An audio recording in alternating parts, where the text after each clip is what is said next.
Hi everyone, I'm Sunshine, And I'm Shogo. and welcome to OMG Japan.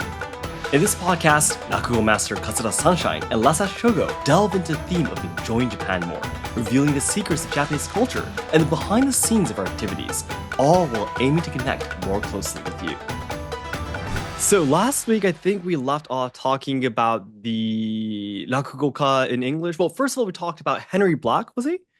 Yes, Yeah, we talked about him. Was he the very first Rakugoka that was from overseas, not Japanese? it seems that way. Yes, he was Yeah, Australian. yeah. Hmm.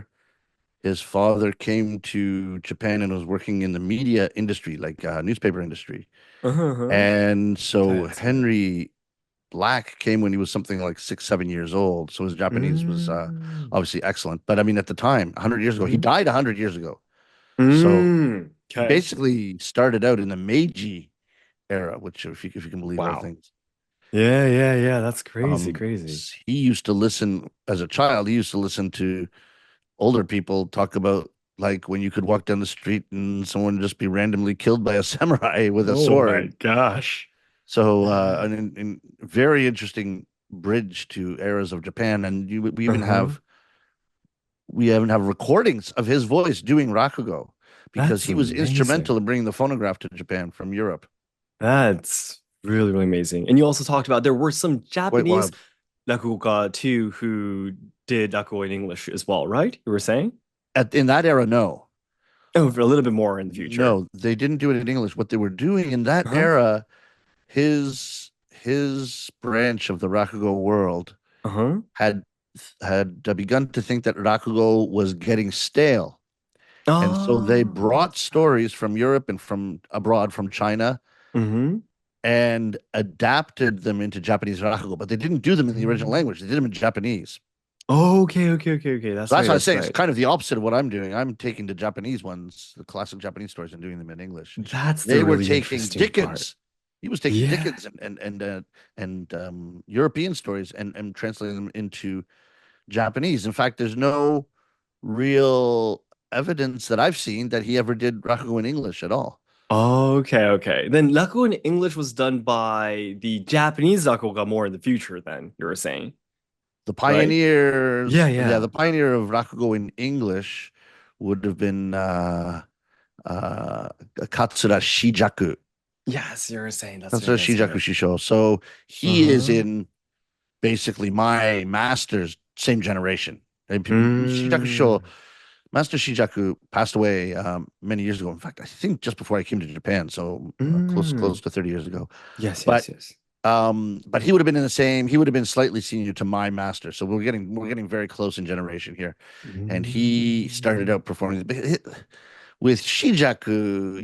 You guys should look him up online. Mm-hmm. He, I mean, he's the kind of person that just looks. You start laughing just looking at his face. He doesn't have to say anything. Okay. But he started doing it in English, and Mm-hmm. then more followed. Mm-hmm. Mm-hmm. Wow, interesting. So what then recently are there quite a lot of people who do Rakugo in English too? I would Or say yeah. right these days there may be 20. There's over a Mm. thousand Rakugo storytellers, professional Rakugo storytellers in Japan. Yeah, yeah, yeah, I yeah. would say maybe 20. I don't know. There may be more out there. Uh-huh. Uh-huh. I know personally of about 7 or 8. And so Oh, then I wow. assume that there's maybe double that, who do Rakugo, who are Japanese, Uh-huh. who Uh-huh. do Rakugo in English somewhat regularly. Wow. And there's one, Mm-hmm. Tatekawa Shinoharu san, Mm-hmm. Mm-hmm. who he's Japanese. He Mm-hmm. graduated from Yale University with his PhD in Chinese history or literature or something like that. Wow. Mm, So yeah, okay. his English is like better than mine. I don't know if you Really? count him as Japanese or count him as native English speaker, but his English is perfect.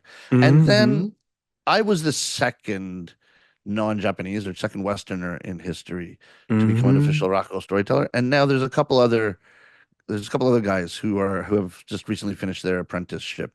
One Mm. Swedish gentleman and one Canadian up in Osaka, and the Swedish guy is in Edo in Tokyo, and then there's Oh, one more Canadian. So there's a couple more, okay.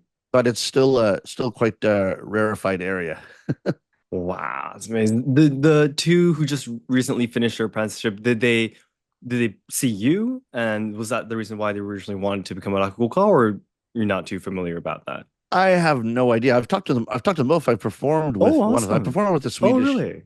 one, and Uh-huh, uh-huh. uh, and I've talked to the Canadian a bunch of times. But Cool. I don't think they were necessarily inspired by Uh-huh. me personally. But I'm not Hmm. sure. Maybe I'm they pretty did. sure from here in the future there will be a lot of people inspired by you. I mean, like you have students now too, right? Recently? Oh, I'm sorry. Yeah, there's another foreign-born apprentice, and that's my Huh? apprentice, Sonny. Yeah, that's right. So He's American. The yeah. first what? I don't know. The first American Uh-huh. Rakugo storyteller, and That's the first amazing. storyteller ever taken on an apprenticeship while Hmm. living in the States. I don't know if That's that right. I don't know That's if that's anything. amazing. And he So can't even tell a story yet. We that's just right. started a month ago. From So here, yeah, he'll but start you're practicing. officially professional once you get a name from a master. So it's kind of Hmm. funny. It's this area where like he's professional Rocco storyteller and he doesn't know a story yet. He doesn't know one story. Yeah, yeah, yeah, yeah. But you get your name at the very beginning, right? You were Yeah, yeah, saying yeah. when you That's filmed those YouTube videos. Yeah. yes.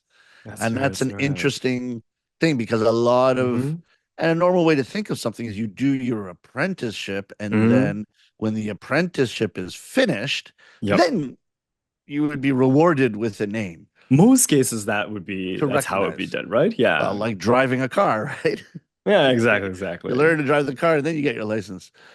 But Hmm. this is opposite. You get your license and they say, please drive safely.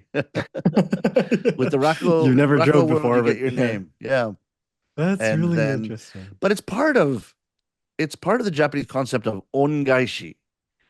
And Okay. maybe you're in a better position to explain that to our listeners. Mm-hmm. 온가에시? Well, 온가에시 basically means you have to give back what you received, kind of thing, right? I guess that would be the best way to translate it. Yeah. Yeah, yeah, yeah, yeah. But So, hmm giving back something you've gotten, hmm it sounds a lot lighter than ah, ongaishi just sounds much to deeper. Maybe just because it's a debt. ah, It's a yeah, sense to of debt, give more back. Oh, a okay, debt of more gratitude, responsibility, kind of thing. responsibility. Yeah, there's a lot Yeah, tied to yeah, it, yeah, right? yeah. Makes sense. Makes sense. Wow. So being given your name first as a Rakugoka, it's Yeah. been carried down for centuries, right? This tradition. Yes, Then that's that's basically the master gives you your name uh-huh. Yeah, towards the yeah, yeah. beginning of your apprenticeship. So you Wow. become once you're taken on, the concept is once you're taken on as a Rakugo Uh-huh. storyteller as an apprentice, you are part Yeah. of the family. Mm, And so makes you get to sense. yeah, so then they want to give you a name quite early in that process. So Does that uh mean then to get into apprenticeship itself is really difficult then? well, Is that no, I already mean, it yeah. depends on what you mean by difficult. Mm-hmm. There are no particular qualifications, Okay. and it depends on the master if they want to take you or not. Mm, that's right, that's right. But there are some things you would want to be careful about because Mm-hmm. in the West, if I want Professor A to teach me or Maestro A to teach me violin or something like that, Mm-hmm. if they don't want to, then I'll just find another teacher. Mm-hmm. But within the Rakugo world, you can't just go shopping around for teachers because it would be kind of an insult to the master that took you Mm, if they knew that you had gone to other masters first. So it's a very that's difficult right. line to tread. Once you've asked one master, you just have to ask them again and again and again until they take you. Okay, that's interesting. That Because being it's said, yeah, yeah. sorry, Huh? Shogo. That being said, Huh? they're not looking for any qualifications, and a lot of masters Mm-hmm. don't like it if you say, "Oh, I've studied Rakugo all through university as part of the Rakugo club, and I already know Mm. 15 stories." And that most masters would not like that, and me personally as well. You'd rather have them Oh. coming from a completely clean slate because otherwise, you have to get first of all, you have to clean up all their uh Uh-huh. unnecessary kind of amateur habits and that kind of thing is what I've been told by seniors. Makes sense. That's so interesting.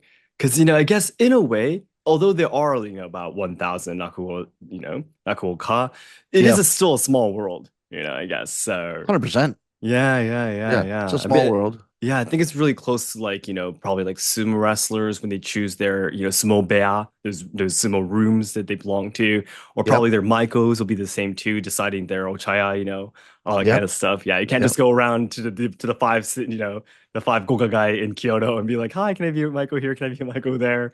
Yeah, it absolutely would be a problem. So, Exactly. It's the same wow, I think concept. It's that's exactly the same another concept. You have to be very really unique. careful.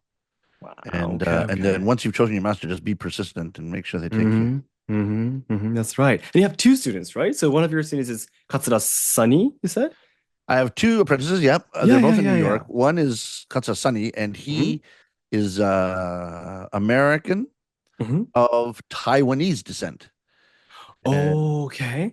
loves Japan. Knows a ton about Japan. Maybe knows hmm more than I do about Japan. He's very very studious.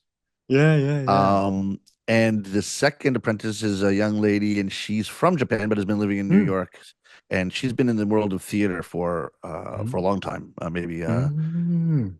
maybe 15 years or so, Really? on stage in small theaters in Tokyo, and Uh-huh. then more recently for 2 years she's been studying acting in New York. So she's got the theater side of it really well down pat. But and her name Amazing. is Katsura Moonlight. Moonlight. Oh Yes. wait, Sunny and Moonlight. How do you read their names? I mean, your name is really cool. I love it. It's three Japanese kanji character three, and then you have the shine, yes, which is kagayaku in Japanese, and you read it sun and shine because sun is three in Japanese, and shine the kagayaku is shine, right? So it's Yes. sunshine, and I love the concept. I really like how you read that name. Yeah. How is Sunny and Moonlight? How do their names work? Yeah, I mean, sunshine is a if Uh-huh. people who are Japanese or read Japanese, it's actually a play on words, Oh, as I you just love said, it. right? Yeah, it's Sun beautiful. with Yeah. and the kanji kagayaku means hmm shine, Yep. but you would read it kagayaku or ki. Yeah, exactly, But then it's exactly. ateji. Ateji is a Mm. process of giving a kanji a non-standard reading, and so my master hmm just made it a playful English reading. That's And so I'm amazing. I love it. sunshine. So I used what the tradition is. You use one of the kanji hmm from the master used one of his own kanji for giving the name to the apprentice, usually. Uh-huh. So the son, the reason I'm three is because my master at the time, his name changed since, but his name at the time was Sanshi, three branches. And so I became three Mm-hmm. shines, if you can say it. Mm. The three associates me with my master. And that is Wow. very, very common in the Rakugo I world. love that concept, isn't it? Yeah. Yeah, it's really interesting, really brilliant. So Yeah, yeah, yeah. I've used for my first two apprentices, I've used the shine Mm-hmm. kanji, Mm-hmm. kagayaku, Mm-hmm. and sunny is hareru, and hareru means beautiful weather or beautiful day, Mm-hmm.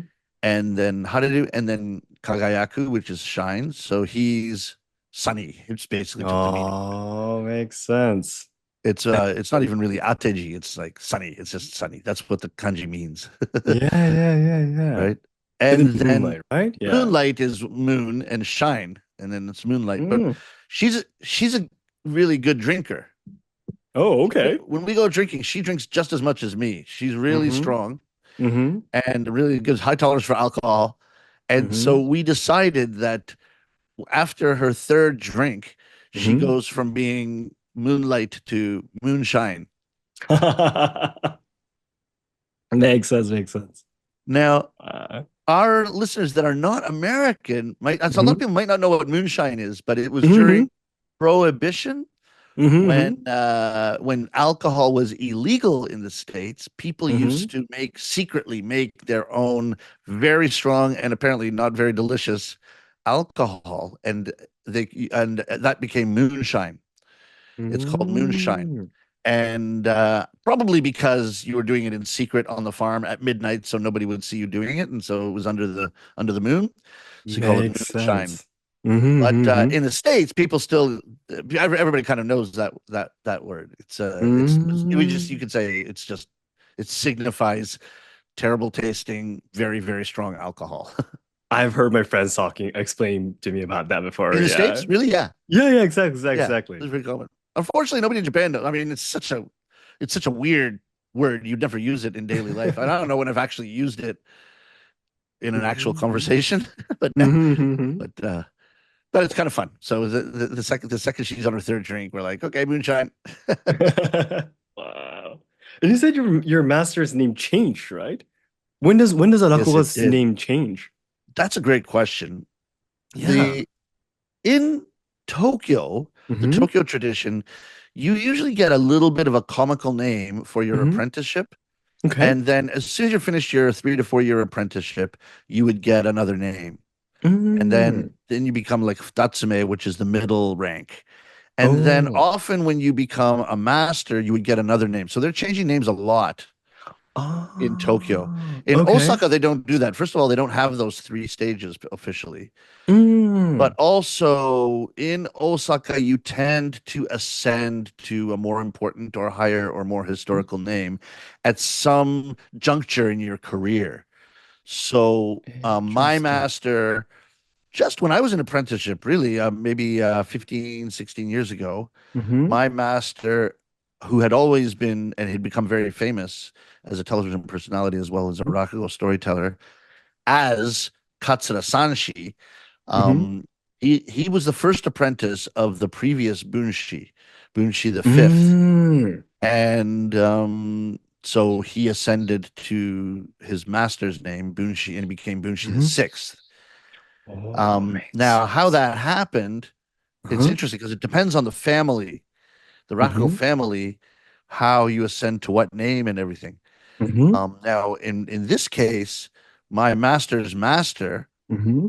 who had passed away a long time ago. I've never even met him, but my master's wife Mm. had rights to the name somehow by Okay. some common agreement. So Uh-huh. my master's wife, Okay. one day, my master goes to see his master's wife once Mm-hmm. a year to around New Year's Mm-hmm. to just to give kind of greetings. And she said one day, she said, Sanshi, don't you think it's about time? And he said, I understand. And it Mm-hmm. was decided there. Nobody said any word about what they were actually talking about. Really? He knew. Yeah. And then from that timing, he became the Yeah. sixth generation then. Well, there's a whole process and there's a year of ceremonies and all that. But yes, Of course, of course, of course, of basically, course. basically at Wow. that moment, he knew. Yeah, he knew. He saw it coming and it was all understood. But I mean, that just sounds like a scene from a movie. Yeah, it does. It does. Sanshi-kun, soro soro, kashikomarimashita. So, right? Wow. Then that means someone could become the seventh Bunshi show, right? In the Someone could future? become Sanshi. Sanshi. Oh, okay, okay. Yeah, if my Sanshi. master decided to give, he would probably give it to one of us apprentices. Mm-hmm. If he decided, if he Mm-hmm. decided to do that, then someone could technically become Sanshi the second. Yeah, Oh my gosh. And then you have your master's name on your shoulders then from there, right? yeah, Oh my gosh, yeah. that is wow, that pressure would be humongous, I believe. Yeah, It's I a lot of mean, pressure. It's also a huge yeah. honor. Yeah, The well, yeah, exactly, exactly. the full year ceremony seems like Uh-huh. so much busyness, and you have to make sure you really Uh, you've got to go and greet the right people at the right time, and Mm. you really kind of humble yourself and bring gifts to so many people. And well, I think it's a Mm-hmm. massive undertaking. On the other side of it, it's a huge honor and Wow. one of the great processes of the Rakugo world. That's amazing. But one thing I would still wanted to ask you, you were originally earlier said that you can't go around and asking different masters if you can become their apprentices, right? Then how Right. do you know which person to go and ask in the beginning, though? That's a great question. Yeah, It, wouldn't that be difficult? I mean, you don't know anything about Rakugo yet. You maybe watched it a couple of times, but you haven't trained it yet. How would you know the right person to go and ask then? In that case. yeah, but a lot of people, it's just like Khan. Khan is Oh, like just feeling. okay. It's I mean, I guess everybody has their own Mm-hmm. way of choosing a master. It's funny Mm. because you choose one of the most important things in your life. You Mm-hmm. choose who your master is. It's Mm-hmm. also the last choice you will make for the next 3 to 4 years, but it is your choice. It is totally your Yeah, choice. yeah. Nobody can force Wow. you to take one master or another. Okay. Um, Yeah. so I mean, everybody's different, but one of my seniors, Mm-hmm. Sanyute Kenko Mm-hmm. Shisho, he he said that he just really liked his master. Mm. Not He didn't even really know anything about Rakugo. So Oh. if his master had been a carpenter, he would have become a carpenter. Right? If his Oh, master was, wow. he just and I think a lot of storytellers are like that. They kind of fall in love with the Oh. with the figure, with the presence of the master, Mm-hmm. and Mm-hmm. that happens to be Rakugo, and so they. That happened to me too, in one sense, because of course I wanted to be a Rakugo storyteller, but a lot of people ask me why did I become Osaka instead of Tokyo Rakugo storyteller. That was another question I wanted to ask. Yeah, yeah, yeah. That's Yeah, right. but it was Mm-hmm. completely because I just loved my master. I saw him and I said, well, I want to be, and Oh, because he was Osaka, then I became Osaka. If he had been Tokyo, I'd have yeah. become Tokyo. It was that choice was not a choice of which tradition in the least. Now, that being said, Uh-huh. I am really happy I became an Osaka Ragoka because now Oh. I love Osaka. I love Osaka dialect. I love the character of the Osaka Yeah. Rakugo style. So it Mm-hmm. suits me, but Mm-hmm. that's something that Mm-hmm. came after, and Mm. as kind of happenstance for being my master's apprentice. Yeah, yeah. Well, I personally would say Osaka does your image would probably be really closer to Osaka. So yeah, Thank I you very totally much. agree with that. Yes. Cheers. But I think these, master apprentice relationship kind of thing it's something that's really in a way, I'm not too sure about all the cultures around the world, but I think is one of the things that's really unique and what's special about Japanese traditional culture, the stories that I really love the most. So Sunshine, you might know that you might remember that I work with this Kobudo master that teaches me Kobudo, the way of the katanas and weaponry in Japan. He is a 22nd headmaster of a Kobudo ryuha called Asayama Ichinryu in Ibaraki Prefecture. Now 22nd he generation. Yes, Yeah, yeah, 22nd headmaster. Yes.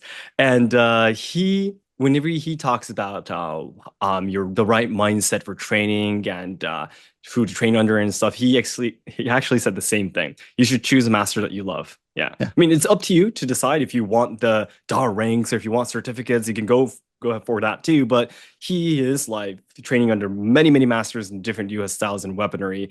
The one thing he always had in mind was to choose a master that he loves. Yes.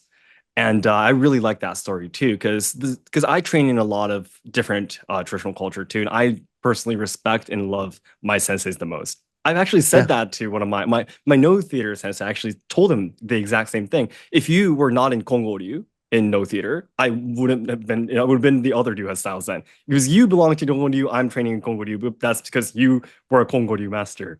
So that's exactly the same thing he said.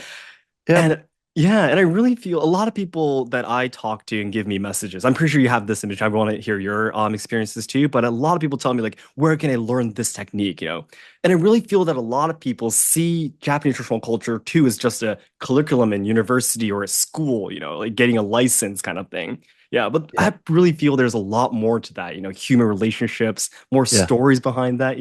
Well, Yep. Yep. yeah, exactly. So that's something I really want Absolutely. more people to know and hear.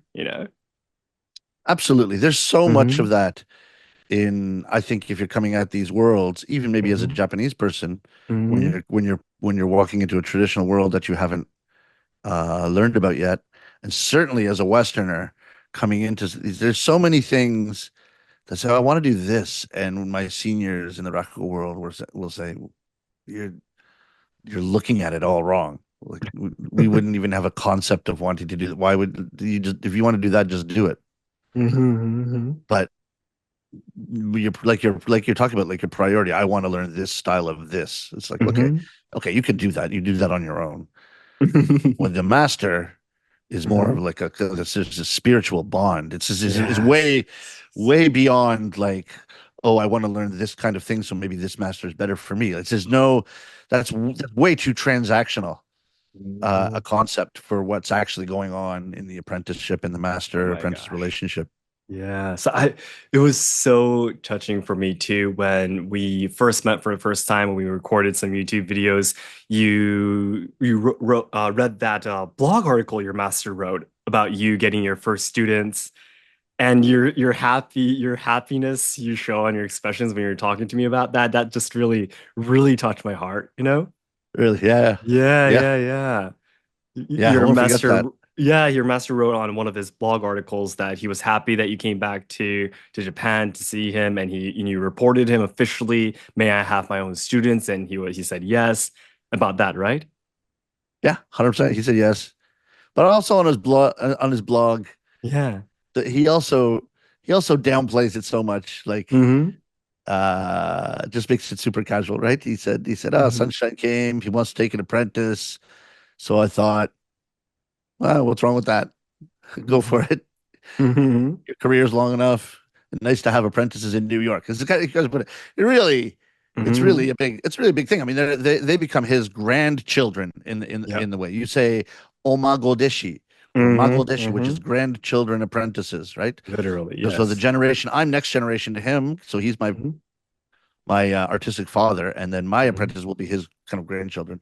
Mm-hmm. So yeah, no, it's a big thing. It's a big thing, but then it's just the way he put it so casually. It's just it's so perfect for the way the Rakugo world works and the Mm-hmm. uh master apprentice relationship and everything. It's just yeah, it was awesome.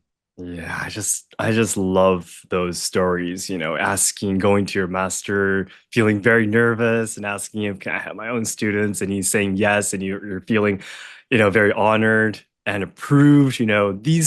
Yep, These things are feelings and experiences you can't have if you're just seeking to get the techniques, and the skills hundred of the percent. art. So that really, these feelings and experiences, what gives the colors and the beauty to the art that you do, whatever it is, if it's an aku, if it's Yeah, martial arts, if it's dancing or whatever it is, yeah. and I just really feel it's really beautiful. Yeah. Yeah, it really encapsulates so Mm-hmm. much of the world and that world. I mean, you know what I mean? Mm-hmm. And Yeah, yeah, absolutely. yeah, I agree. And but we all started like aiming for the wrong things. Nobody Hmm. starts their journey in these worlds knowing all that. And Of of course. course, you just get to like if you like a technique, you like a technique. Yeah, Nothing it's wrong with that. course, And course, that's a really course. natural way to think when you're just Mhm. starting out. But then after years, you realize, oh my God, that's not, this is like a moment like that. Like my Mhm. 17 years as my master's apprentice has now come to the moment when I ask to take on apprentices and he Mhm. says, fine. And then I say, but it's going to be in New York. And he says, all the better. I want you That's to be so as far funny. away from me as possible, or something like that. He didn't say that, but he might make a joke like that. Like Yeah, yeah, it's yeah. there's so much emotion and meaning Hmm. contained in a very outwardly casual, Hmm. very simple exchange of words. It's the same thing as Yeah. like when my master was asked by his master's wife Hmm. if he would ascend to the master's name to be the sixth Hmm. generation. She said, Sanshi, maybe it's about time. And he said, I understand. And anybody reading that conversation out of context would have no idea What's going on? what the heck just went on. But Yeah, yeah, yeah. it's actually, I mean, to become Bunshi the sixth, that's a culmination of decades of a very, very special and unique relationship. And Hmm. it's a culmination of hundreds of years of history. Exactly, exactly. That's right, that's right. So yeah, like earlier too, when I was talking about Six Sensei, the 22nd headmaster, the Edo period Yeah, ended I mean, at the imagine. 15th shogun, right? Yeah, And there's seven more generations longer than that. And yeah, that responsibility and the honor and everything is just so huge. Everything, the moment you have that name, like your master when he received his name too, you you basically become that, right? So Asayame Shinryu, for example, is Six Sensei. Six Sensei is Asayame Shinryu is Six Sensei. That's how yep, much responsibility you have now because yeah, everyone looks up to you. And when you want to know what Asami Shinryu is, you look at him, and he yep, is now the Ryuha itself. yep. that much 400 years or what, a few hundred years of history on your shoulders, and you still have to live up to that with all resist. I think it's amazing. Yeah. Yeah, And yeah, all the masters really do live up to those, expectations and they yeah. exceed them. Yes. And they carrying it down to next generations. I think it's beautiful. So, Yeah, yeah. yeah. I love it. I Hmm. love that. I mean, I lived in Ise for a couple Yeah. of years in Mie Okay. Prefecture, Yeah. and Mie Prefecture seems to have a ton of that. Every time you turn a corner, there's like a Hmm. 27th generation Japanese Yeah. sweets shop. Oh, yeah. Uh-huh. Things Uh-huh. like that. It's like the seventh generation kimono shop and Hmm. all kinds of things. Now, it's probably a topic for another day, but Uh-huh. um one I don't what was he doing? I think it was Okashi. I think it was Japanese Hmm. sweets. Hmm.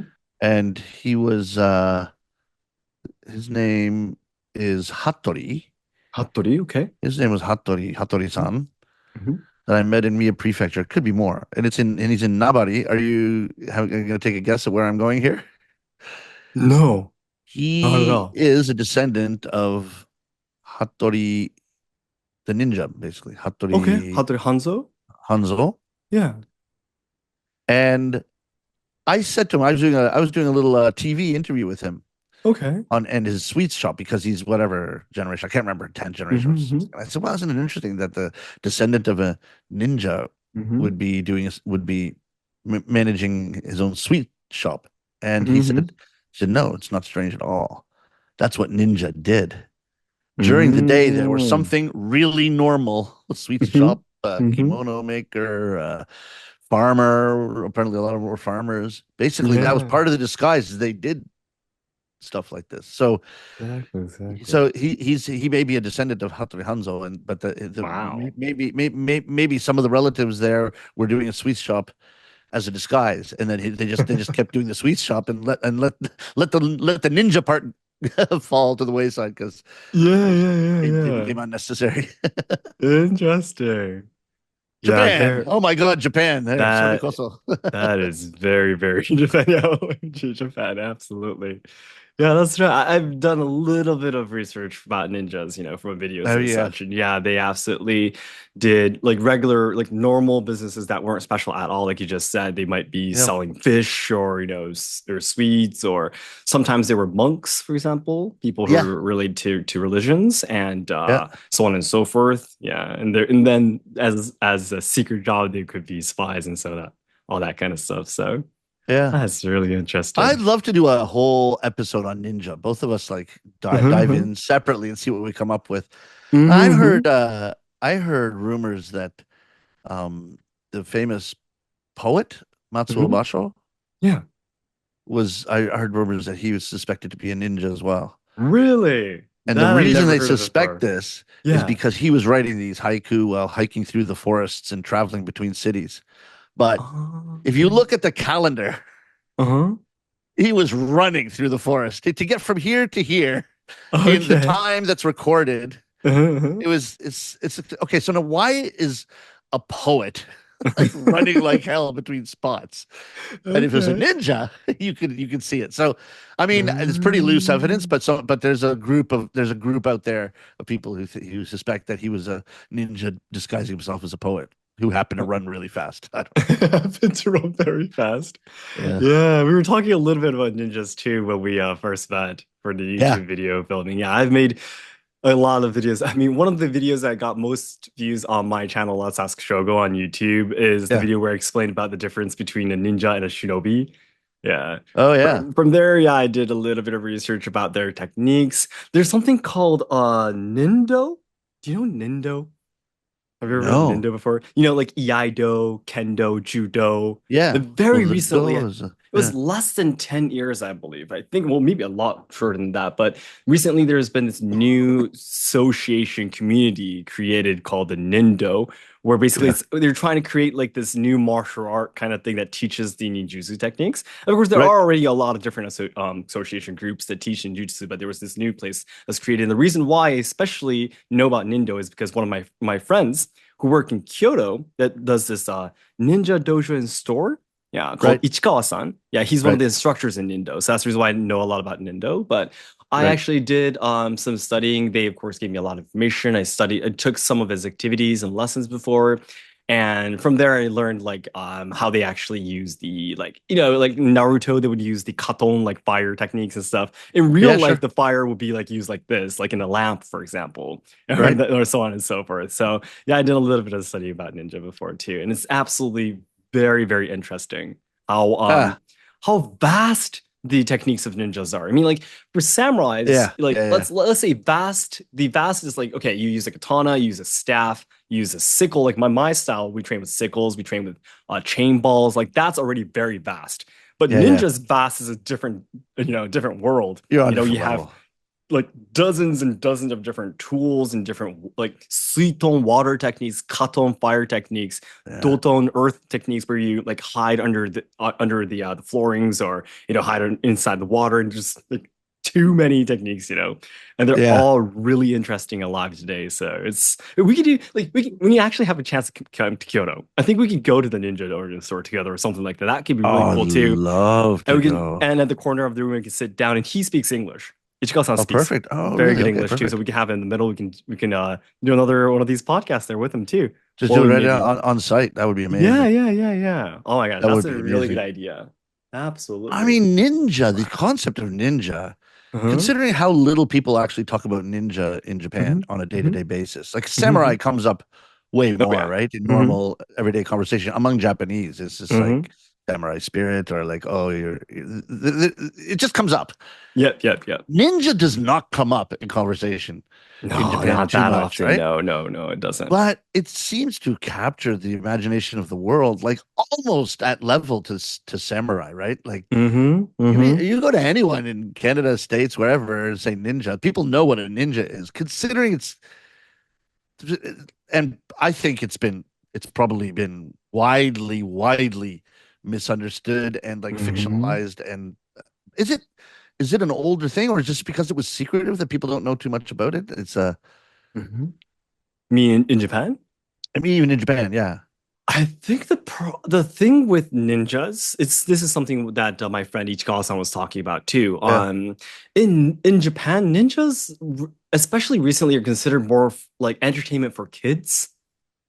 Like it could be right, been the anime, it could have been the cartoons, it could be those amusement parks where you throw right, right, those right, right, star right, right. shaped shootiguns. It's become ninjas, yeah, it's for kids for to enjoy and play Yeah, around, that's my biggest Oh, go ahead impression and do too. ninja gokko over there kind of thing. Yeah, Yeah, but overseas there are people who seriously, study the way of ninjas. In Japan too, yes, but there's a lot more people who are really serious about ninjas, I think, overseas than in Japan. Yeah.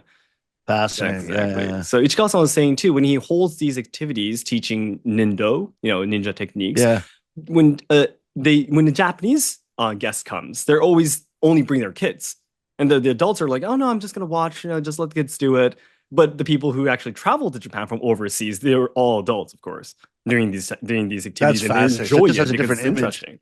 Exactly. In Japan, the So parents are just, interesting. not getting dressed in the ninja clothes, just sitting in the back and just watching kind of thing. Yeah, but it's really Fascinating. enjoyable for adults too. It's Yeah, yeah. actually almost too difficult for kids to understand the actual techniques of ninja techniques, as Oh, far as I man, yeah. know. Yeah, So yeah, yeah, yeah.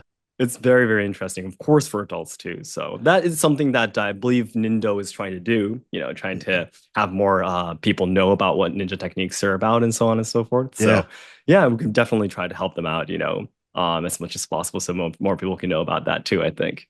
Oh, let's do it. So Yeah, yeah, yeah. everyone who's listening, please look up Shogo's video on You ninja can start from there, yeah. versus shinobi. Hmm. If you just look at Shogo Ninja, I've actually probably made It'll at come up. least 10 videos Oh, about okay, ninjas. fantastic. And with Ichikawa-san, I've made probably about half of those videos I've made with Ichikawa-san. Oh, that's I even fantastic. have an Okay, I'll look those interview up too. video, yeah, talking about Nindo too. And at that point, I just loved the concept so much that I Yeah, was yeah, like, yeah. that I like to learn more about it. So even after the filming, I actually kept on talking with him more about it. Fascinating. Yeah. I And love it. the thing that if I can just say one last thing before we go today, Sure. the thing that I loved the most about what he explained about Nindo is that he said that Bushido is often said that Bushido's ultimate goal is peace. you know. Yeah. But he said that please remember that Nindo's ultimate goal is peace too. Of course, in the past, Interesting. conflicts did happen between clans and samurais and such. Yeah, And yeah. if there's a huge war that happens between those two clans, then a lot of people are going to be dying, a lot of people are going to be suffering. But when these individual ninjas, when they can get the right information, when they can just, you know, they try to lower the damage, that could happen between Yep. the different conflicts and clans as much as possible using their techniques, keeping as quiet and silent as possible. That was the goal. Of course, Yep. it would be best to stop conflicts completely, but that's impossible, right? Yeah, yeah, That yeah. doesn't happen in real life. So it Yeah. has to happen. When it does happen, trying to keep it at the minimum was the ninja's goals. So he said that Sure. ultimately Ninja's goal is peace, trying to Yeah. keep everyone, the majority, as safe as possible. So he said that it's not just Bushido, but also the way of the ninjas is about peace too. And that Right. just struck my heart when we did the filming, like what, 2 years ago, I think, 3 years ago, when we interviewed him. I was like, okay, we definitely need to make more videos about ninjas. So Ah, that's the 100%. reason why I have Yeah. like 10 videos with him. So Fascinating. oh, Yeah. awesome. We have a new place to go now in Kyoto. Oh, yeah. I Can't can wait. absolutely Can't introduce wait. him to you. So yeah. I just actually, for some reason, up in my Yeah. feed came Yeah. your video about it's just last night, Mhm. your video about uh harakiri versus seppuku. Yeah. And That I video. think I'd seen it before, but I didn't realize this. I didn't realize that they're the Uh-huh. same kanji, just reversed. I had no idea. Really? Yeah, it's Yeah. just the opposite. Yes. Yeah, yeah, yeah, yeah. Exactly, Fascinating. exactly. That's fascinating. That, Also, I thought it was fascinating because right yeah. in the middle of your video, you sneeze twice and then keep going. And I was like, that the choice not to edit that out was hilarious. And it's not even like you were saying something really important and sneezed in the middle of it, so you couldn't cut it. It was you paused, you looked at the camera, looked away, sneezed, sneezed again, looked back, and continued talking. Oh my gosh. We only have 2 minutes and Hilarious. you brought that up. Well, if I can make a long story short, that was Yeah. the first video that blew up my own channel. So I Oh, started really? YouTube on 2020 July, and then Yeah. December, one day, I only had 700 subscribers. One night Yeah. when I woke up, yes, after half an year, I only had 700 subscribers. I woke up one morning and I had more than 1,000. So Oh like my God. 300 in a night. And I was like, Yeah, what yeah. happened? And then that Seppuku Harakiri video blew up, actually. Yeah, and then So from there, you just owe your yeah, fame and success to your started sneeze. from that actually. The sneezing, by the way, I was really having a hard time getting more subscribers and viewers at that time, and I was like, Yeah. what should I do? I don't know what to do. And I was like, maybe if I look more friendly, if I look more natural, yes, Yeah. maybe more people will like me. Yeah, so that's the reason why I sneezed during filming. And I was like, why don't I put that in? So the video doesn't, what should I say, feel so, what should I say? Just like a video just that's talking to you, like an actual Yeah. person.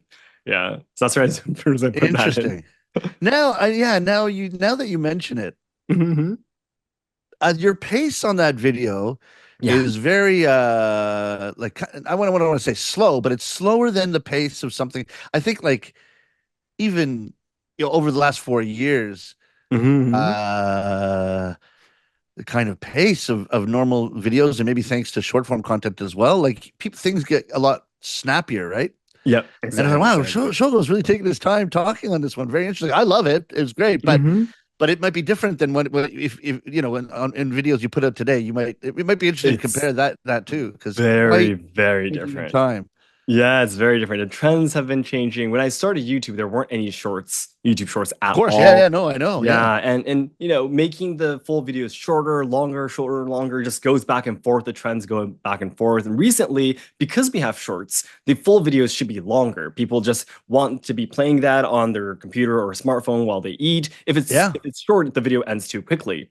So the yep, needs are completely changing. So yeah, recently I'm trying to make my full videos a little bit longer and just a little bit yeah, more laid back and relaxed so people can enjoy while they do something. Oh, they're in their community work or to school or getting house chores done or stuff like that. So these podcasts are the same reason why they're so popular, right? You listen to yeah, them while you're doing 100%. something, and still get to get the entertainment or get to learn something new or stuff like that. So, Yeah, all right. but and I mean, Yeah. short form content has just become like hyper fast Yes, yes. right? Like, whoa, Those are crazy. Yeah, you got to this really is get into the crazy. point. Yeah, you got to give them something flashy and interesting to, otherwise they're gonna just flick through your video in Just one flick second, like less than 1 second. you're fighting against their finger, which is constantly on the screen saying, yeah, Exactly. No, if there's not a quarter of interesting. a Not second interesting. pause, I'm Yeah. leaving, right? Yeah, exactly, exactly. Not interesting. Not interesting. You're just gonna swipe through you. So the Now, first if we did a second of your video, podcast at that pace, people would just whoa, that'd be whoa, crazy. whoa, whoa, whoa. I can't Yeah, process that's right. That's right. So you got to be able to completely distinguish those different platforms and different 100%. ways of, expressing your Yeah. content. Yeah. Well, with that said, it is actually past 11 already, and we promised everyone that we're going to be doing a live Okay. stream on Instagram on Oh 11. yeah. So We got to I think start. it's going to end today's podcast for today.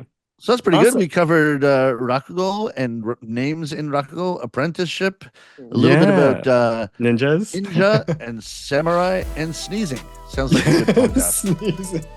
Yeah, really good way to end the podcast. Yeah. Excellent. Yeah. All right. Cheers, So I'll look Shogo. forward See you to next talking to time. you next week. Yeah, thank you so much. Perfect. Thank you for listening to today's podcast. The two of us are involved in various Japan-related projects on a global scale, so please take a look at the description for more information. We're looking forward to your comments too. Then we'll talk to you again in the next one. ありがとうございました。